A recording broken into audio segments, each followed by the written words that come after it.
King Charles has named his youngest brother, Prince Edward, the Duke of Edinburgh. La historia que estás a punto de escuchar no ocurrió frente a las cámaras. No fue anunciada en un comunicado de prensa ni susurrada en los pasillos de Westminster. Sucedió como lo hacen todos los desastres reales, silenciosamente detrás de puertas cerradas. Comienza con un hombre que la monarquía ha subestimado durante mucho tiempo. Una figura que ha vivido en el trasfondo de los titulares. El príncipe Eduardo. Hace apenas unas semanas, el rey Carlos le confirió el título de duque de Edimburgo, un ducado que, por supuesto, ostentó su difunto padre, el príncipe Felipe, durante más de 7 décadas. No fue un simple regalo, fue el cumplimiento de un deseo sagrado, una última voluntad del patriarca de los Windsor. Era una bendición paterna para el hijo que siempre había permanecido en la sombra, cumpliendo su deber sin buscar la fanfarria ni alimentar la controversia que tanto consumía a sus hermanos. Durante décadas, Eduardo ha sido la nota a pie de página en la saga real, el hermano tranquilo, el pilar discreto que sostiene la estructura sin que nadie note su esfuerzo. Pero ahora, en el crepúsculo del nuevo reinado, este duque silencioso está a punto de agitar la historia real. Su próximo movimiento no será una declaración pública, sino una acción silenciosa que podría causar un efecto dominó masivo dentro de los muros del palacio. Todo comenzó en una mañana de una normalidad casi sospechosa. Eduardo tenía previsto realizar una visita de rutina a Sandringham House, una de las residencias privadas más queridas y simbólicas de la corona. Su propósito era mundano, casi administrativo: supervisar unas reparaciones programadas en el tejado del ala este. Es el tipo de tarea que él maneja personalmente, porque así es como opera. No delega, no envía a un asistente. Se presenta, inspecciona, firma y se va. Es su marca de servicio, una lealtad silenciosa y meticulosa aprendida a los pies de su padre, el hombre cuyo título ahora lleva. Nadie, absolutamente nadie, esperaba que estuviera allí. El calendario oficial estaba vacío de eventos. El rey no tenía prevista ninguna visita. Para el mundo exterior, Sandringham dormía bajo el frío y pálido sol de invierno de Norfolk, pero en el corazón de la monarquía, el silencio a menudo es el preludio de una tormenta. Y mientras el coche de Eduardo avanzaba por los caminos rurales, rodeado de campos helados y cielos grises, se dirigía, sin saberlo, hacia el epicentro de una traición que no solo amenazaba con romper la frágil paz familiar, sino con socavar los cimientos mismos de la confianza sobre la que se asienta la casa de Windsor. La corona tiene secretos, y ese día uno de ellos estaba a punto de ser descubierto. Para entender lo que sucedió, primero debes entender el lugar. Sandringham House no es solo un edificio, es un santuario. Sus ladrillos rojos han absorbido las risas y las penas de 5 generaciones de la realeza británica. Fue el refugio privado de la difunta reina Isabel, el lugar donde la monarca podía quitarse la corona y ser simplemente una mujer de campo, rodeada de sus perros y caballos. Su aire está impregnado de memoria y protocolo. Por eso aquel día el aire era denso, pero no de celebración. Era frío, controlado, calculado. El personal de la casa se movía con una tensión particular, el tipo de inquietud que surge cuando se ejecutan órdenes que se sienten incorrectas. Se les había informado de una reunión familiar privada, una excusa tan vaga como conveniente. Pero los rostros que se movían por los pasillos eran desconocidos, sin presentar, moviéndose con una eficiencia ajena al ritmo pausado de la casa. Los camiones de reparto, aparcados descaradamente junto a la entrada de servicio, no llevaban el sello de la garantía real, esa marca de honor que designa a los proveedores de la corona. De ellos descendían hombres con prisa, descargando cajas de vino y suministros con una urgencia comercial, no con el decoro del servicio real. Nadie hacía preguntas en voz alta. En una casa como esta, se siguen las instrucciones de arriba. Cuestionar una orden no es solo una falta de respeto, es arriesgarlo todo. Sin embargo, En el silencio de las cocinas y los corredores, las miradas se cruzaban, cargadas de una duda tácita, el zumbido silencioso de algo invisible, como una tormenta antes de tocar el suelo, lo llenaba todo. Esto no era un evento familiar. Carecía del calor, de la familiaridad caótica. Esto era otra cosa, una operación. Y los empleados de Sandringham, guardianes silenciosos de la tradición, se sentían cómplices de una profanación que aún no podían nombrar. Sabían que algo estaba fundamentalmente mal. La casa, el santuario personal del rey, estaba siendo utilizada, y no por aquellos a quienes servían. El corazón de la finca latía con un ritmo extraño, ajeno, y el personal solo podía esperar, con el aliento contenido, a que alguien con autoridad llegara y les diera permiso para hacer lo que ya sabían que era correcto. Porque dentro de esas paredes, la lealtad no es un trabajo, es un juramento. Y sentían que ese juramento estaba siendo traicionado. Justo antes del mediodía, el coche del príncipe Eduardo giró por las puertas principales de Sandringham. Su visita debía durar menos de una hora, una simple formalidad. Pero mientras su vehículo avanzaba lentamente por el camino de entrada, flanqueado por los majestuosos árboles que han sido testigos de un siglo de historia real, vio algo que le hizo incorporarse bruscamente en su asiento. Había demasiados coches aparcados cerca de la entrada principal. No eran los vehículos de servicio del personal ni las furgonetas de los obreros de mantenimiento. Eran coches bajos, caros, de marcas de lujo, con matrículas personalizadas que gritaban riqueza y estatus. Junto a la entrada, hombres con trajes entallados hablaban por teléfono, con la urgencia de los negocios, no la paciencia del servicio. Eduardo salió del coche con un gesto que delataba una calma forzada, colocó las manos detrás de la espalda y caminó hacia la puerta principal a un ritmo constante y deliberado. El jefe de personal de la casa, un hombre cuyo rostro era un mapa de décadas de servicio leal, apareció en la entrada antes de que Eduardo llegara a los escalones. Con palabras educadas, intentó frenar el avance. Mencionó un acuerdo familiar y sugirió, con una deferencia casi desesperada, que el duque podría querer esperar mientras hacía una llamada rápida para aclarar la situación. Era una táctica de dilación, una frágil barrera de protocolo erigida a toda prisa para contener lo inevitable. Eduardo lo miró una sola vez.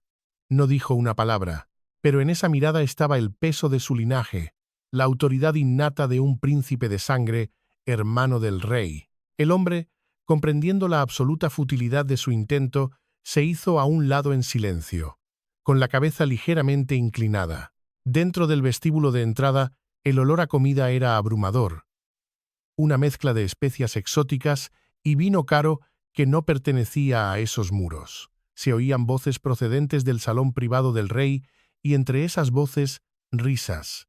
No las risas tranquilas y contenidas que pertenecen a esas estancias, sino carcajadas fuertes y despreocupadas de personas que se sentían completamente seguras, completamente cómodas, como si estuvieran en su propio terreno.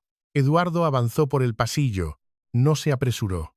Cada paso era medido, una marcha silenciosa hacia el corazón de la transgresión.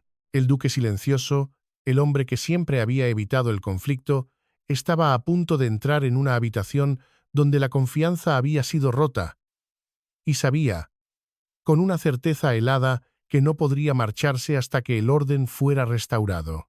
Eduardo se detuvo en el umbral, y la escena que se desplegó ante él fue una profanación.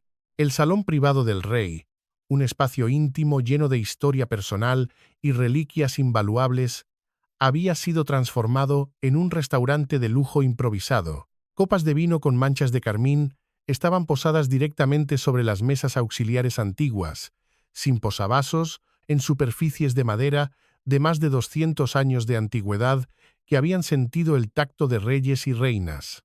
Extraños, hombres y mujeres de negocios con ropa cara y sonrisas complacientes, estaban sentados en los sillones personales del rey, muebles que habían sostenido a monarcas y estadistas en momentos de crisis y reflexión. Había menús impresos en las mesas y platos a medio comer abandonados sobre muebles que nunca fueron diseñados para ello.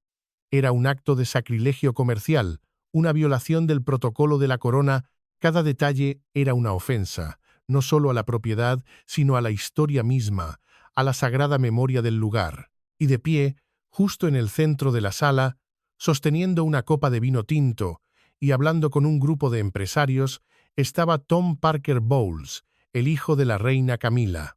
Con una arrogancia despreocupada, señalaba los cuadros de las paredes, la colección personal del rey, y hablaba de ellos con la familiaridad de un hombre que habla de cosas que le pertenecen. No era el anfitrión de una reunión familiar, era el maestro de ceremonias de un evento de alto nivel, vendiendo la exclusividad de un espacio que no tenía derecho a ofrecer. Para Eduardo, esto no era solo una falta de respeto, era un ataque a la institución.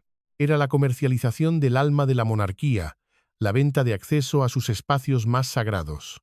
La corona no es una marca para ser explotada, es una responsabilidad para ser llevada, y en esa habitación, esa responsabilidad había sido pisoteada por ambición y arrogancia. El cuento de hadas era una mentira, y en ese momento el palacio se sentía como una jaula dorada cuyas puertas habían sido abiertas al mejor postor. La línea de tiempo de la confianza no solo tenía agujeros, ahora tenía heridas abiertas y sangrantes a la vista de todos. Eduardo permaneció inmóvil en el umbral durante un minuto completo. No reaccionó.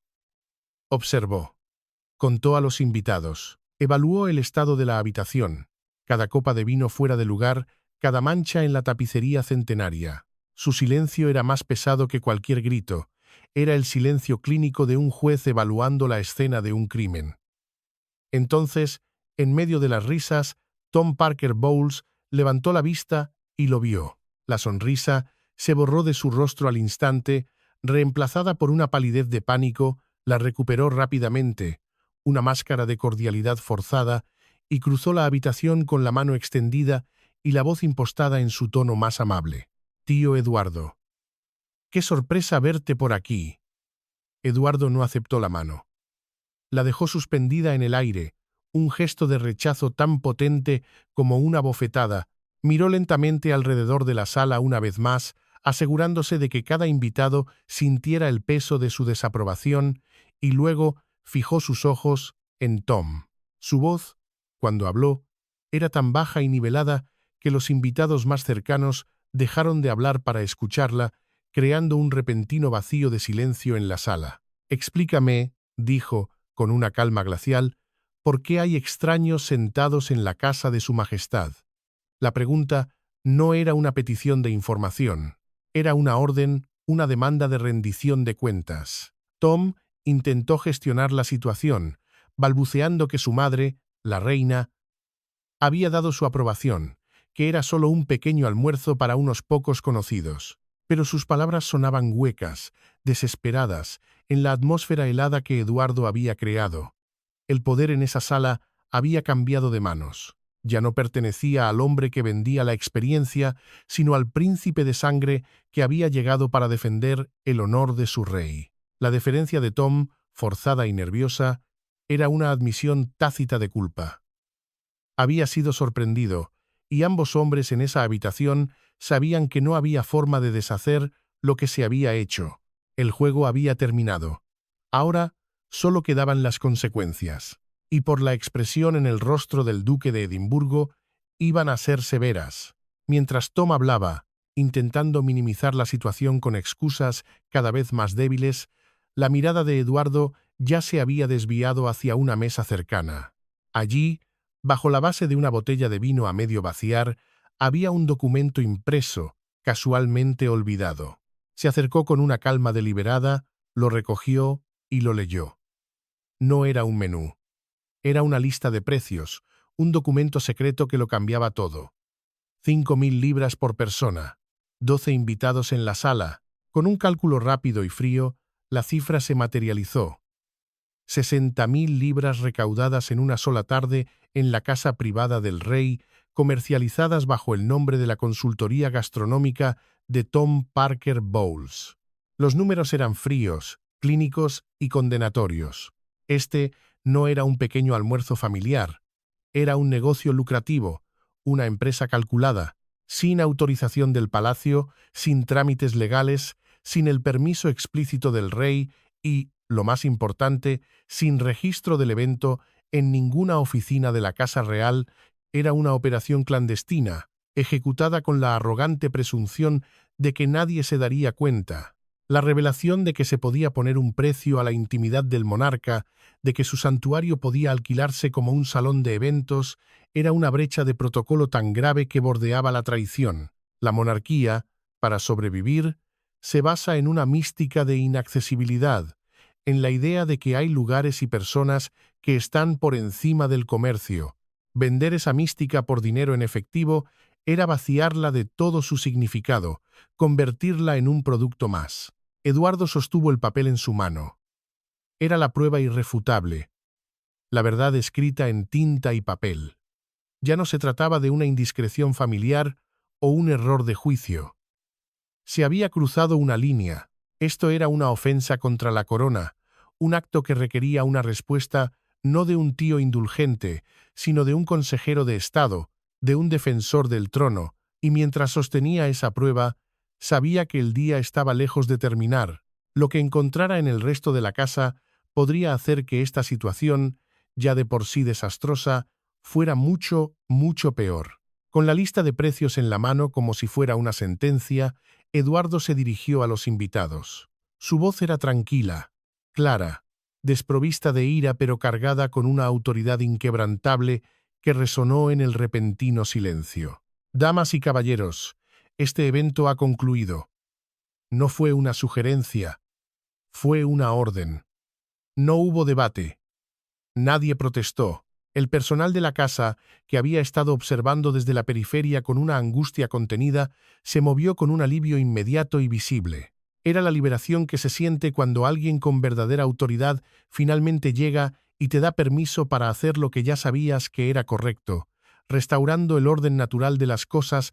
Los invitados salieron del salón, recogiendo sus abrigos y murmurando entre ellos, sus rostros una mezcla de confusión y vergüenza. Sentían que habían entrado en algo que no entendían del todo. Cada uno de ellos había pagado 5.000 libras por lo que creían que era una experiencia exclusiva, un vistazo raro al interior de una casa real. Ninguno sabía que el hombre que vendía esa experiencia no tenía derecho a venderla. Ninguno sabía que al rey mismo nunca se le había preguntado y nunca, bajo ninguna circunstancia, habría estado de acuerdo. Mientras salían, su desconcierto se mezclaba con una incipiente sensación de haber sido engañados. Habían comprado lo que pensaban que era un pedazo de historia, pero en realidad habían pagado por participar en su profanación. Esta primera purga, la de los extraños, fue rápida y eficiente, como una cirugía precisa para extirpar un tumor. Fue un acto de preservación, uno que la monarquía, en su estado actual, tenía demasiado miedo de hacer hasta ahora. Eduardo restauró el orden en el salón con unas pocas palabras tranquilas, pero la purga más grande, la de la traición interna, la que se dirigiría a la raíz del problema, apenas había comenzado. La limpieza de la casa era solo el primer paso. La limpieza dentro de la familia sería mucho más complicada. Tom intentó hablar de nuevo, una protesta ahogada que murió en sus labios, pero Eduardo pasó a su lado sin una mirada, como si ya no existiera, y se adentró en los corredores. Su inspección fue metódica, casi forense, buscando las pruebas que sabía que encontraría. En la cocina, la profanación continuaba. Se habían instalado quemadores de gas adicionales de tipo industrial sobre superficies no diseñadas para ese tipo de calor. Había marcas de quemaduras en la encimera principal, oscuras y evidentes. Un daño permanente infligido por pura negligencia. La despensa, normalmente abastecida por proveedores con garantía real, había sido parcialmente vaciada y reabastecida con ingredientes de proveedores externos, ninguno de la lista de vendedores aprobados para la finca, una ruptura de protocolo que ponía en riesgo no solo la tradición, sino la seguridad. Cerca de la puerta trasera, apilados en una pila ordenada, había menús impresos en cartulina gruesa con un encabezado dorado en relieve que decía: «Una experiencia curada en una finca real por Tom Parker Bowles». Eduardo cogió uno y lo examinó por un momento. No era un simple menú. Era un folleto de marketing, la prueba de una empresa comercial cuidadosamente planificada, una remodelación de la monarquía por proximidad, no por legitimidad. Dejó el menú y continuó su búsqueda silenciosa. Sobre la mesa de la cocina, entre restos de comida, había una pila de papeles. Se movió a través de ellos lentamente, uno por uno. Recibos de proveedores, confirmaciones de reserva de invitados con sus correos electrónicos y números de teléfono, un cronograma impreso para el día que detallaba los horarios, el uso de las habitaciones y el flujo del servicio con una precisión meticulosa. Alguien había planeado esto cuidadosamente. Esto no fue algo improvisado en el último minuto. Esto había sido organizado durante un período de tiempo por alguien que conocía la casa lo suficientemente bien como para saber qué habitaciones funcionaban y, más importante, con qué personal se podía contar para guardar silencio. La escala del engaño, la premeditación, era mucho mayor de lo que había imaginado. Esto no fue un error. Fue un plan calculado. Hacia el fondo de la pila de papeles, debajo de los recibos y los horarios, Eduardo encontró algo que le heló la sangre en las venas. Una nota escrita a mano en un pequeño papel con el membrete personal de Clarence House. Reconoció la caligrafía al instante. Era elegante, fluida y absolutamente inconfundible. La había visto muchas veces a lo largo de muchos años, en tarjetas de cumpleaños, en cartas formales, en notas pasadas discretamente en reuniones familiares. Era la letra de Camila. La nota era corta, pero cada palabra era una puñalada directa al corazón de la confianza real. Le decía a Tom qué habitaciones específicas podía usar, nombrando el salón de baile y la biblioteca como adecuados. Pero la parte más condenatoria fue la siguiente. Nombraba a 2 miembros del personal de la casa por su nombre, describiéndolos como personas en las que se podía confiar para manejar el día sin plantear ningún problema hacia arriba a sus superiores. Era una hoja de ruta para la decepción, una guía para la traición, y terminaba con las palabras escritas con una familiaridad escalofriante. Simplemente no dejes que se convierta en un hábito. Cariño. Eduardo dobló la nota con una precisión mecánica y la guardó en el bolsillo interior de su chaqueta. Ya no era una sospecha, era una certeza absoluta. Esto no era un malentendido. Tom no se había excedido simplemente con un permiso casual otorgado sin pensar. Camila sabía exactamente lo que se estaba planeando. Había ayudado a estructurarlo. Le había dicho a su hijo qué habitaciones usar, qué personal no causaría problemas, y había hecho todo eso mientras el rey estaba convenientemente lejos de la propiedad y no tenía idea de que nada de esto estaba sucediendo. El evento había sido deliberado, organizado y cuidadosamente calculado. Y el rey, su esposo, había sido mantenido completamente en la oscuridad de principio a fin. El documento secreto, la prueba irrefutable de la traición, ahora descansaba en su bolsillo, cerca de su corazón. La confianza, una vez rota, es casi imposible de restaurar, y esta confianza no solo se había roto, había sido demolida por la misma persona que había jurado defenderla. De pie en el aire helado de los jardines de Sandringham, con la nota de Camila pesando en su bolsillo como una piedra, Eduardo sacó su teléfono y llamó a la reina. El teléfono sonó 4 veces, cada tono amplificando la tensión del momento. Cuando ella respondió, su voz era cálida y relajada, la voz de una mujer sin preocupaciones. Aún no sabía desde dónde la llamaba. Preguntó cómo iba su día, mencionó algo trivial sobre el clima en Londres, con una voz ligera y fácil. Normalmente, Eduardo habría respondido con una sonrisa en la voz, siguiendo las reglas de cortesía que habían gobernado su vida durante 60 años. Respetaba la corona y respetaba a la mujer que su hermano había elegido. Pero mientras estaba allí, sosteniendo la evidencia de una traición masiva, la normalidad se sentía como un recuerdo lejano. Esperó una pequeña pausa en su frase, lo justo para ser educado, pero ni un segundo más. Su Majestad, dijo, usando su título formal para trazar una línea inconfundible en la arena. Esto ya no era una charla familiar casual. Por favor, perdone la interrupción. Pero actualmente me encuentro en Sandringham.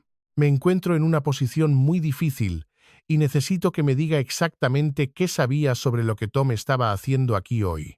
Hubo un silencio en el otro extremo de la línea. No fue un silencio de mala conexión, fue un silencio pesado, cargado. El sonido de una mente calculando rápidamente las posibles respuestas. Camila finalmente habló, afirmando que le había dado permiso a Tom para una pequeña reunión, de bajo perfil e informal. Su voz se mantuvo suave, pero algo debajo había cambiado. Sonaba como alguien que intenta averiguar desesperadamente cuánto sabe ya la otra persona. Eduardo, con una precisión quirúrgica, le leyó una línea de la lista de precios. 5.000 libras por persona. Esta vez, el silencio fue más largo, más profundo. Camila comenzó a explicar que no había entendido que se convertiría en un evento comercial, que Tom debió haber malinterpretado su permiso. Insistió en que debió haber un malentendido. Pero entonces, Eduardo asestó el golpe final. Le habló de la nota, de su caligrafía, de la lista de personal de confianza. Silencio total. Cuando la reina volvió a hablar, su voz había cambiado por completo. La calidez había desaparecido, reemplazada por un tono de fría advertencia. Eduardo, dijo, creo que debemos manejar esto con mucho cuidado. Ese fue el momento. Eduardo tuvo todo lo que necesitaba saber. La negación se había evaporado, reemplazada por un intento de control de daños. Y en ese cambio, la verdad quedó al descubierto. Voy a ver a su majestad, dijo Eduardo, y terminó la llamada. Se quedó de pie en el frío por un momento, mirando la escarcha que aún cubría la hierba a la sombra del muro, donde el sol de invierno no había llegado. Luego, caminó de regreso a su coche. El rey Carlos estaba en Highgrove esa tarde, su amado refugio en Gloucestershire. Cuando Eduardo llegó y explicó que necesitaba hablar con el rey en privado, un miembro del personal le dijo que Carlos estaba en el jardín amurallado. Eduardo conocía bien el camino. Atravesó la baja puerta de madera y siguió el sendero de piedra hasta que encontró a su hermano de pie junto a un macizo de hierbas, mirando una planta de romero. Había algo muy ordinario y pacífico en la imagen. El rey con ropa vieja, las manos en la tierra, completamente absorto en algo simple y vivo. Era la versión de Carlos que el público rara vez ve, y la versión que Eduardo siempre había encontrado más reconocible. El rey se giró al oír los pasos, y su rostro se abrió en una sonrisa cálida y sin defensas, la que se reserva para la familia de confianza. Pero la sonrisa cambió en el momento en que registró la verdadera y sombría expresión en el rostro de Eduardo. No desapareció. Se suavizó en algo más cauteloso, más vigilante. Se sacudió la tierra de las manos. No preguntó qué pasaba. Con la paciencia de un hombre que ha esperado toda su vida, simplemente esperó. Eduardo se lo contó todo en orden. Fue cuidadoso, preciso y deliberado. Describió los coches de lujo en la entrada, los extraños instalados en el salón, como si fuera un club privado. Explicó la lista de precios y lo que significaban las cifras. Describió los menús de marca y los proveedores externos, y el estado de la cocina, las marcas de quemaduras como cicatrices en la casa. Describió el hallazgo de la nota y luego metió la mano en el bolsillo de su chaqueta, sacó el trozo de papel doblado y se lo tendió. El santuario del rey había sido violado, su confianza traicionada. Y la verdad, cruda, dolorosa y escrita a mano, había llegado a sus puertas. El rey tomó la nota con ambas manos, con una delicadeza que contradecía la dureza de su contenido. La leyó. Sus ojos recorrieron las familiares y elegantes curvas de la caligrafía de su esposa. La leyó por segunda vez, más despacio, como si esperara que las palabras cambiaran de significado. Luego se quedó muy quieto, con la nota sostenida frente a él, y no dijo nada en absoluto. El jardín, antes un remanso de paz, ahora estaba cargado de un silencio que se sentía más pesado que cualquier ruido. El pasado, que Carlos había compartimentado durante tanto tiempo, había regresado como una orden, no como un recuerdo. La confianza que había depositado en la mujer a su lado, la culminación de un amor de décadas, se estaba desmoronando en sus manos. escrita con la misma tinta que había firmado innumerables notas de afecto. El rey bajó la nota lentamente y dijo en voz muy baja, como si se estuviera diciendo algo a sí mismo que necesitaba escuchar en voz alta para creerlo. Ella sabía. No era una pregunta, era una sentencia. Eduardo asintió una sola vez, un gesto sombrío y respetuoso. Carlos levantó la vista, sus ojos buscando los de su hermano. ¿Cuánto? La pregunta era escueta, casi brutal. Eduardo respondió con la misma economía de palabras. 60.000 libras. En una tarde, el rey se levantó lentamente, como si el peso de esa cifra le hubiera añadido años, y caminó hasta el otro extremo del sendero. Se quedó allí, de espaldas a Eduardo, mirando el jardín sin verlo. Durante lo que pareció mucho tiempo, no emitió ningún sonido. Cuando finalmente se giró, su rostro estaba compuesto, una máscara de control forjada en toda una vida de escrutinio público, pero sus ojos delataban la herida, su voz, cuando habló, era firme y clara. La voz de un monarca, no de un esposo traicionado. Quiero que llamen a los abogados. Esta noche. La decisión había sido tomada. El asunto había dejado de ser una herida personal para convertirse en una crisis para la corona. La monarquía se estaba realineando, no por un decreto público, sino por un acto de traición silenciosa. Los abogados del palacio, el llamado Círculo de Confianza, llegaron a Clarence House a la mañana siguiente. 3 de ellos, hombres de rostros impasibles y trajes caros, se sentaron alrededor de la mesa con los archivos abiertos y expresiones profesionalmente neutrales, incluso cuando el tema era cualquier cosa menos neutral. La cuestión que se les había encomendado abordar era legalmente sencilla, aunque personalmente devastadora. Utilizar una propiedad de la corona con fines comerciales sin la debida autorización de las oficinas pertinentes de la Casa Real constituía un asunto de extrema gravedad. El hecho de que la persona implicada estuviera conectada por matrimonio con el rey no mitigaba el delito. Lo agravaba exponencialmente.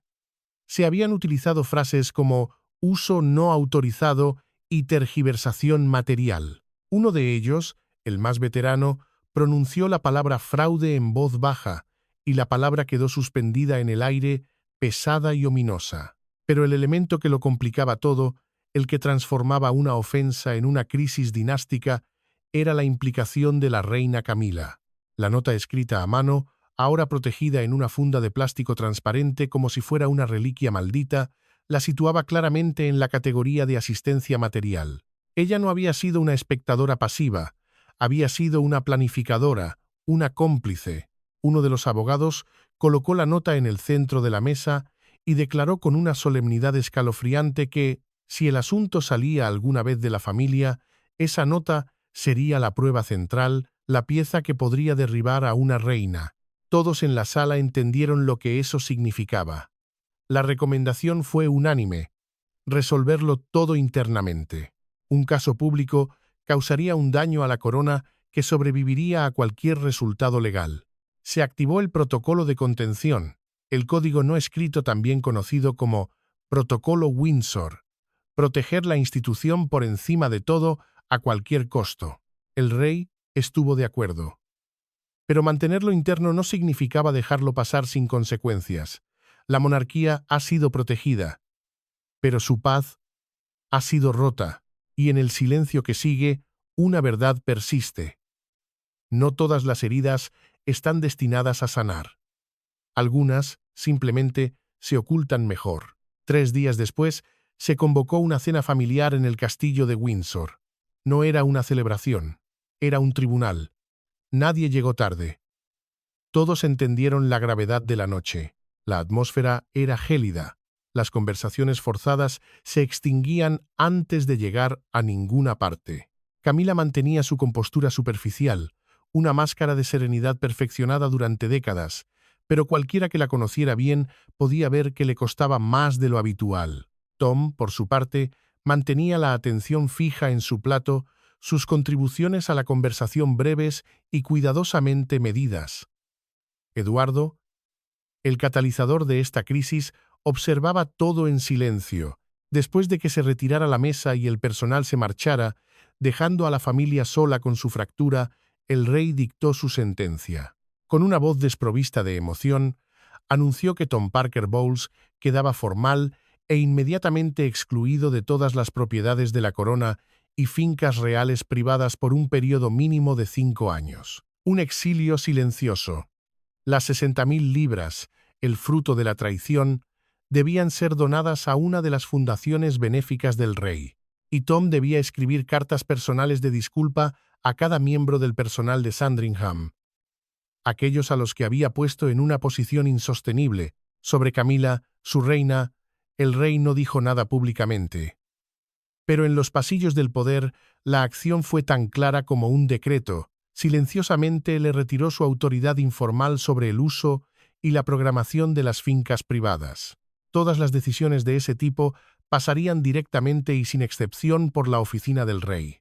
Fue una significativa y deliberada remoción de poder informal realizada sin un comunicado de prensa, invisible para el mundo exterior, pero sentida de manera inmediata y clara por aquellos dentro de la institución. No fue una purga legal, fue una simbólica.